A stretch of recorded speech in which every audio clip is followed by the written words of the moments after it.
Hi, my name is Maureen and today FM rocks in Mombasa. Bola, my name is Mark. I love listening to Today FM. Today FM rocks in Makassi. Hey, Bula from Rocky Rocky. I'm Mentor. I love listening to Today FM because they're playing my hits. Today FM rocks. My name is Enrico. I love listening to Today FM. Today FM rocks in Suba. Hi, I'm Asrika and I'm from Lotoka and I love Today FM. Today FM rocks. Bula, I'm Siva. I'm from Bat. I love listening to Today FM. Today FM rocks. Today's hit music on Today FM. And Fiji, in this bulletin, festival committees to be held accountable. New fuel prices now in effect. And FLP president passes away. From the studios of FBC Suva, Edwin Nunn. The local government ministry is concerned with the lack of transparency and accountability within some festival committees. Minister responsible Pramila Kumar reveals that a number of these committees do not have proper documentation of funds and their reports contain multiple discrepancies. Kumar says they've identified some festival committees that are not operating as charitable trusts and are allegedly abusing funds. We are concerned that some of these festivals or the committee behind that festival, they're not operating as a charitable trust, and the concern is when they collect the money as charity, are they accountable? I mean, how do they account for that money? How do they spend that money? Where is the oversight? Because people participate thinking they're donating funds for some charitable activity. The ministry has drafted a regulation that will hold festival committees accountable, and Kumar is warning all charitable trusts to be upfront with their dealings.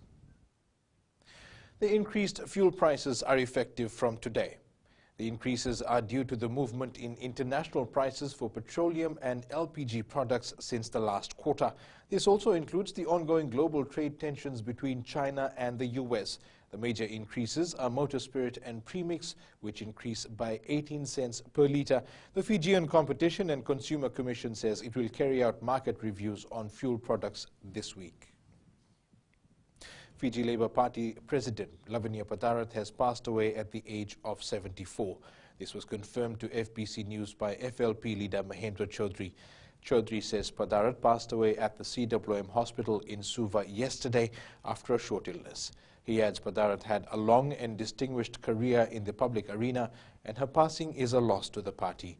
The late Lavanya Padarat served as the Minister for Women, Culture and Social Welfare in the 1999-2000 Labour government. She was appointed to the position of party president in 2011. Padarat is survived by her two sons Ben and Julian, daughter Anna and 4 grandchildren. Funeral arrangements will be announced later. Vandalism of buses has been raised as a concern for the Fiji Bus Operators Association during a recent meeting with the Land Transport Authority. LTA Chief Executive Samuel Simpson says bus vandalism is apparent and is a serious offence. Simpson says they'll be taking strict action to address the problem, working closely with police. He says culprits caught carrying out this act will be apprehended. The government will continue to work closely with sugarcane farmers to ensure consistent supply of cane to mills around the country. Permanent Secretary in the Prime Minister's office, Yogesh Karan, reaffirmed the government's commitment to assisting farmers following the signing of a sugarcane grant with the provision of new harvesting machines for farmers in Lambasa. Karan says there were a few issues regarding the tons of cane to tons of sugar percentage, and the Fiji Sugar Corporation is working to achieve the set target. It's not enforced the law which was already in place to 16.5 tons, so that impacted the supply. Initially we had some resistance, but now the cane is very consistent and we expect it to continue. And I've had a discussion with the GM. FSC needs to lift his game and ensure that this is achieved in the shortest possible time. Major upgrade work on Kings Road is expected to start next year. The Fiji Roads Authority says this is the first time such work will be carried out since the road opened decades ago. Chief Executive Jonathan Moore says they've identified some sections of the Kings Road that need replacement following a recent study. Well, there are many sections from Bar right through almost to Corrieville. Through the hills, north of Corriver, there are many damaged sections. Nangia, that kind of location. We're looking at doing full rehabilitation. Project managers at the Water Authority of Fiji have been told to recruit the right number of workers needed to complete particular projects around the country. Speaking at a capital expenditure implementation workshop in Suva, WAF General Manager Planning Nemani Wanganivalu highlighted many workers have been engaged in the past, but there were delays in projects. If you are delaying your projects, look at the number of customers who are going to be affected, who should have received that service, that water, 6 months ago, 3 months ago. But because of our laxity in completing these projects within time, being efficient in the way we manage our projects, customers suffer. The Fiji National University campus in Lambasa, which is currently under construction, is expected to accommodate more than 1,000 students. This was revealed by the Permanent Secretary in the Prime Minister's office, Yogesh Karan, following his visit to the construction site. Karan says he's impressed with the fact that the student number is growing to increase from the current 660 to about 1,200. As Prime Minister Voringam Bainimarama's instruction, the school is to be completed before the new school year starts. The cost of the project is expected at around $36 million. Coming up, Fiji football to take on Tuvalu today, and Flying Fijians to work on their kicking game. Stay with us.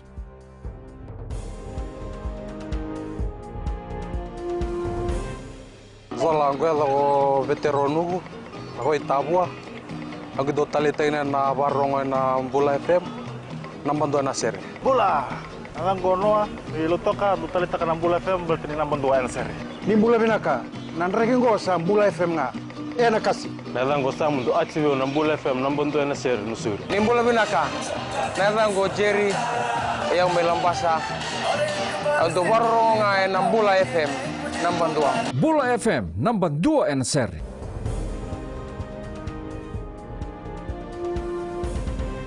Welcome back. The Fiji football team will attempt to win its 4th pool match in the pool games in the Pacific Games today. Fiji will take on Tuvalu at 12 p.m. Team captain Roy Krishna says the boys will come back stronger in this match. It's just a small mistake, you know. I think Sarah needs to be on his feet and he was not going anywhere, but just a small thing. I think we're going to work on it and we'll be back. But yeah, proud of the boys. We never gave up. Fijian badminton player Danielle Whiteside defeated Johanna Koh of New Caledonia in the bronze medal final of the Pacific Games over the weekend. Whiteside, a veteran of the sport, had not defeated Koh in any of their previous encounters. She was able to extend play to 3 sets, pushing through the pain of an ankle and shin injury in an inspirational performance. Waisale Serevi's eldest daughter, Unaisi, is looking forward to her first Pacific Games. She is part of the American Samoa netball side. Netball starts today, and Una says she's excited and can't wait to play her first game. The 24-year-old says rugby is just not for her. She adds her family is busy at the moment, but will be supporting her all the way. Well, rugby's, it's a family thing, but I kind of wanted to do something different. So yeah, like you said, I'm the only one in my family that doesn't play rugby. I love to watch it, but it's not really my sport. And it's kind of weird, yeah. So it's weird because everybody plays rugby and then I play netball and I row. Yeah.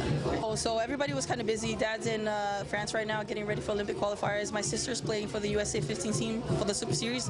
So they're over there right now, and the rest of my family are in the US. I am very excited. Just to be here, just to be around all these athletes is very exciting for me. The experience of players like Josh Fox, along with brothers Leonard and Marcus Whippy, is the mainstay of Team Fiji's men's basketball team. Coach Saula Koroi says the experience of the three helped Fiji beat 2 champion sides in pool play. Fiji beat Papua New Guinea 78-58 over the weekend and is expected to meet New Caledonia in the semi-final tomorrow. Koroi says they had to make tough decisions leading up to the Pacific Games. We've been studying PNG for the last 2 days, and pool games was not an easy pool. It was a very tough pool. There was a 2 champion team in our team, Tahiti and PNG, but our mission is to play well against them. So our message to them is that we got another 20 minutes, and we have a bunch of boys that are committed to this team, that committed to our system, that committed to everyone behind us. So we have a mission to accomplish. We got another two left. What we're doing here is not only for us, it's for the people back home, for the players, for the young ones. That's why we're here. I think it's the experienced players of the three boys, Leonard Whitby, Josh Fox and Marcus. Those three are really the engine for this team, plus the young subs that are coming in, our bench that really lift up the game. A New Zealand transgender weightlifter who won 2 gold medals and a silver in the women's weightlifting competition at the Pacific Games in Samoa. 41-year-old Laurel Hubbard, formerly known as Gavin, finished in first place in both the women's 89 kg snatch and clean and jerk.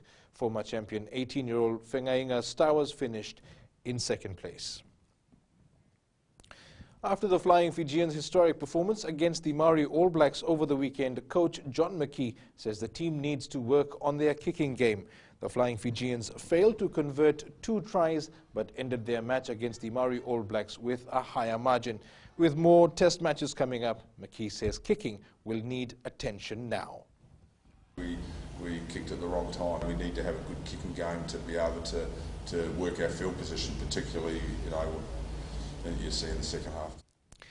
New Zealand and England will play a super over, having tied in the Cricket World Cup final this morning. England, chasing 241 runs, managed to tie with New Zealand in the last ball, taking the game into a super over to decide the winner. The match is currently underway. The two teams met earlier in the competition and England came out victorious.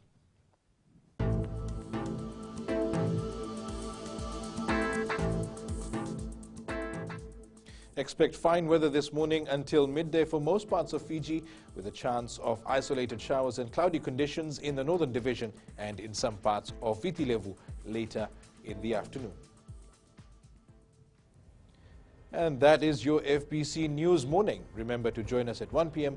and at 7 p.m. for our major bulletin. For these stories and others, you can also tune in daily to our sister radio station, Gold FM. That's it from me for now. Have a good morning.